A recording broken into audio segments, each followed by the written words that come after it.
Ay qız dalaşmıram. Deyirəm ki, mənə kofta verəcəyim. Deyir ki, o koftadan qalmayıb. Deyirəm özgə vaxtda deyirlər pulumuz yoxdur. Biz 10 manatlıq kofta necə qalmaya bilər? Yeni gələn modellərimiz gəlib qızlar. Bir dənə baxın, orta yaşlı xanımlarımız üçün. Möhtəşəm modellərdir. Yaxınlaşırsınız Həzrət Xanım filialımıza. XL-ə qədər də ölçüləri var.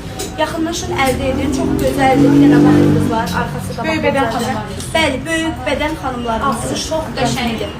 62 hətta. 62 hətta qızlar. Bax belə yaxınlaşın, əldə edin. Çox gözəldir. Yarasa o oversize modeldir.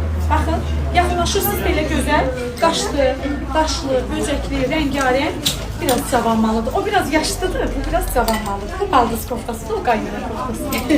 Yaxınlaşın mağazamıza. Hər zövqə uyğun, güllü, çiçəkli, sevər kimi biri-birindən gözəl koftalarımızı əldə edir.